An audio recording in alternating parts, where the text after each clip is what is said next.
Coucou les petits chats, aujourd'hui on se retrouve pour une nouvelle vidéo d'un avis lecture, mais pas pour les adultes. On est plutôt dirigé vers des enfants de 9 à 12 ans. Quand je dis pas pour les adultes, si vous avez envie de le lire, vous pouvez tout à fait le lire. En tout cas, moi j'ai passé un super moment. Je remercie encore bien l'auteur de m'avoir envoyé ces livres, c'était juste génial. Tout d'abord, avant de vous les présenter, n'oubliez pas de vous abonner à ma chaîne, de cliquer sur la petite cloche pour avoir les notifications, de me laisser un petit pouce si vous avez aimé celle-ci. Et pourquoi pas de me laisser un commentaire si vous êtes tenté par ces livres et tout simplement si vous avez des questions, n'hésitez pas, je vous mets mon Facebook, mon Instagram comme d'habitude et bien sûr celui de l'auteur et les liens si vous souhaitez retrouver les livres. Donc je vous raconte un petit peu tout ça. Donc c'est les enquêtes de ma grand-mère. Alors le tome 1 c'est le mystère de Valentin et le tome 2 le souterrain secret, c'est de Suzanne Max. Alors ces livres sont incroyables puisqu'en fait vous allez faire la rencontre de Cléo qui va rencontrer...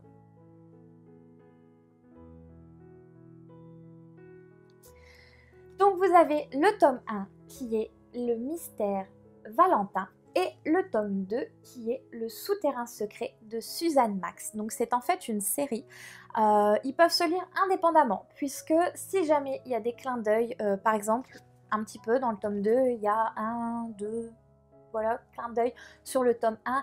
Elle met des petites notes en disant que soit vous pouvez voilà, le retrouver dans le tome 1 avec une explication. Donc ça ne gêne absolument en rien la lecture. Je vous explique rapidement en fait comment ça va... Je vous explique rapidement ce qu'il y a dans ces deux livres qui sont tout simplement une merveille. Nous allons faire la rencontre de Cléo qui est âgée d'une dizaine... Nous allons faire la rencontre de Cléo qui a 12 ans et qui a l'idée de nous raconter les enquêtes de sa grand-mère qui est donc Noémie. Elle va faire ses enquêtes avec une copine qui s'appelle Mona. Donc ça c'est pour le tome 1, il n'y a pour l'instant que Mona et Noémie. Mais dans le tome 2, nous allons avoir une troisième personne qui va venir les aider. Et même une quatrième, je dirais, qui apparaît déjà dans le tome 1 et qui revient dans le tome 2, je vous en dis pas plus. Dans ces enquêtes, donc, vous allez déjà avoir le lien. Les explications, on va dire, entre autres, qu'il y a parfois avec des... Tout au long de cette lecture, vous allez avoir des petits clins d'œil en fait à cette époque. Par exemple, on nous explique que les vacances d'été étaient plus longues, mais que les petites vacances qu'il y avait entre deux étaient plus courtes, qu'il n'y avait pas de téléphone portable, qu'au niveau des téléphones fixes, il n'y en avait pas dans toutes les maisons. Enfin voilà, c'est énormément de clins d'œil.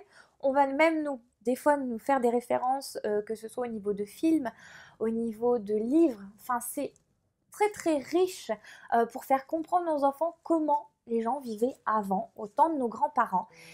Et c'est génial, j'ai adoré parce que c'est vrai que moi, avec ma mamie, et même encore maintenant avec mon grand-père, on parle des fois comment c'était à leur époque et comment c'est maintenant pour qu'on voit un peu le parallèle.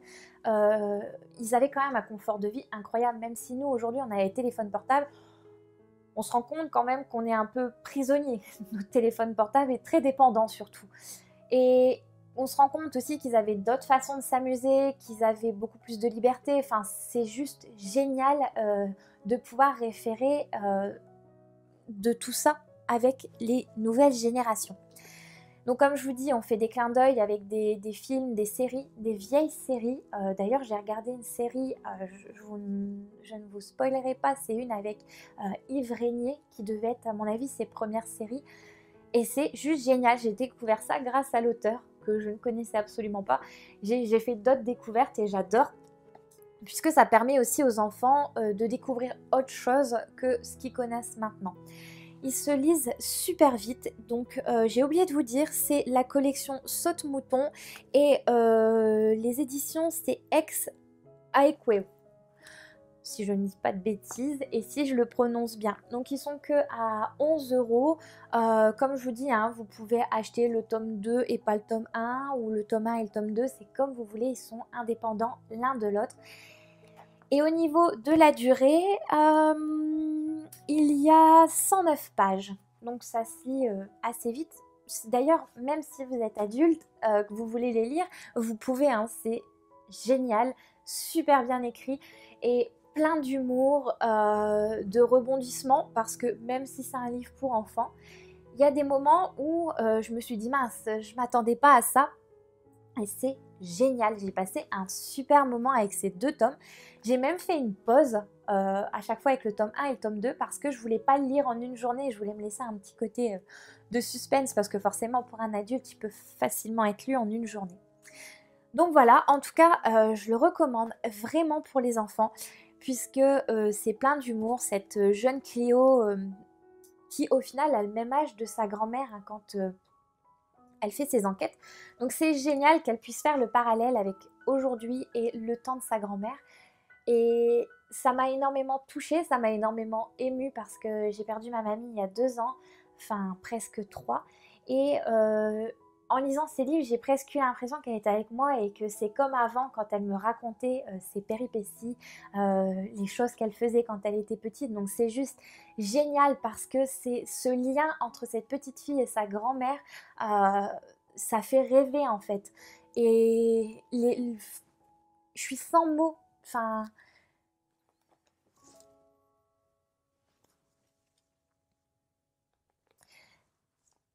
ces livres sont juste magnifiques et c'est pour ça que je voulais absolument vous en parler parce que voilà, ça change un peu des séries, de tout ce qu'il y a actuellement, c'est plein de bêtises. Dedans, vous avez quand même énormément de références. Par exemple, là, vous voyez, on va nous référer de la série James Bond.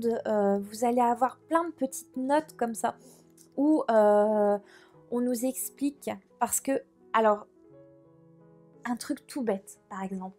On nous parle des vinyles. Moi, on me parle de vinyles, je sais ce que c'est parce que, pas que je les ai connus, mais aujourd'hui, on refait des vinyles, on nous ressort toutes les vieilleries d'ailleurs. Donc voilà, mais on explique bien aux enfants qui peuvent ne pas connaître. Par exemple, aussi avec le film Charade, avec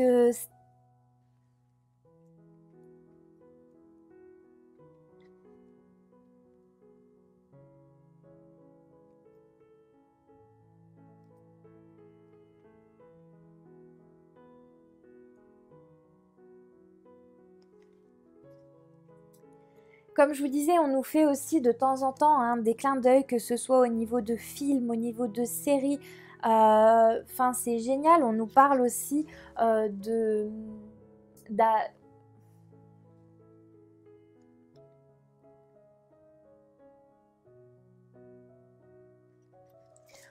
Donc on va avoir des références que ce soit au niveau des films, au niveau des séries, mais aussi au niveau des livres et de l'architecture.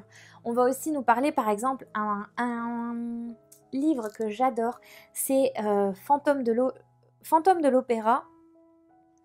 On va nous parler, il va y avoir on va nous parler de films, de séries, mais aussi de livres, d'architecture aussi dans le tome 2. Donc c'est vraiment génial.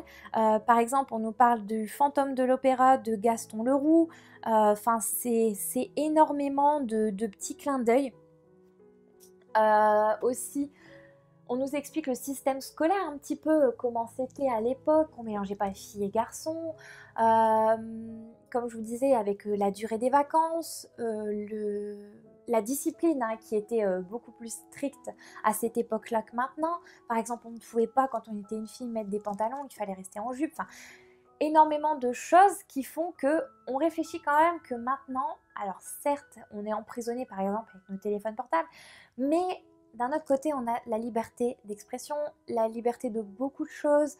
On est vraiment pas malheureux et on n'a quand même pas à se plaindre de toutes ces évolutions qu'il y a eu maintenant. Voilà, en tout cas, je remercie 1000 fois l'auteur de m'avoir envoyé ces 2 livres et d'ailleurs, je vais les prêter donc à mes cousines qui sont en âge de les lire et je pense qu'elles vont passer un très très bon moment parce qu'en tout cas, moi, je les ai dévorés et je recommande vraiment, si vous avez de jeunes enfants à la maison, même si ils sont pas forcément très accros à la lecture. Si vous voulez leur lire, c'est vraiment un super moment, que ce soit pour vous ou pour eux. C'est génial. Voilà les petits chats, donc comme vous avez vu au cours de mes précédentes vidéos, je lis un petit peu de tout, hein. La jeunesse, alors j'adore parce que, disons que, c'est assez rapidement, c'est sans prise de tête et de temps en temps ça fait du bien, surtout quand on sort de très très gros pavés. C'est juste génial. Voilà, voilà.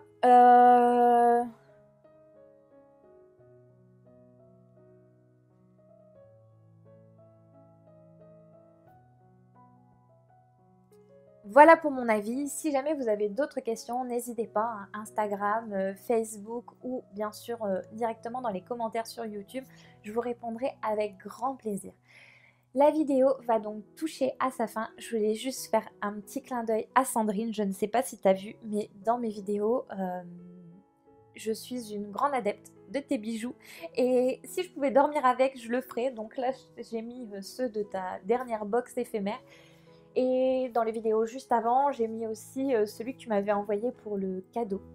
Donc voilà, si vous avez loupé ma vidéo sur Sandrine, qui est une femme incroyable et ses livres sont vraiment topissimes. Donc là, c'est pas pour les enfants, c'est de la science-fiction, mais plus quand même pour des lecteurs avertis, hein, qui savent lire. Donc si vous avez loupé ma vidéo sur Sandrine, n'hésitez pas à regarder dans mes précédentes vidéos. Je vous mets... Si vous avez loupé ma vidéo sur le livre de Sandrine, qui est une série de 5 tomes, Le cycle du prophète, n'hésitez pas à regarder dans mes vidéos précédentes. C'est une jeune femme incroyable qui est très accessible, vous pouvez lui envoyer des messages. Par contre, ce ne sont pas une lecture jeunesse, mais plus pour des lecteurs aguerris de la science-fiction, un univers qu'elle a créé elle-même de A à Z. Voilà pour le petit clin d'œil pour Sandrine. Je vous fais toutes de gros bisous, que ce soit à Sandrine, à Suzanne. Je vous remercie beaucoup pour vos livres, ils sont géniaux. Et je tenais à vous dire, à vous les petits chats, vous n'allez voir vraiment que des avis positifs, puisqu'en fait, un livre que je n'aime pas, je ne vous le partage pas, pour pas vexer l'auteur, parce qu'il faut savoir que c'est des mois et des mois et des mois de travail, voire des années pour certains. Donc pour ne blesser personne, et puis parce qu'on n'est pas obligé d'être d'accord, je ne vous partage pas les flops que j'ai eus, parce qu'il y en a eu entre temps. Voilà, voilà, je ne vous embête pas plus longtemps. En tout cas, je vous fais à tous et à toutes de très très gros bisous, et à lundi prochain. Bisous.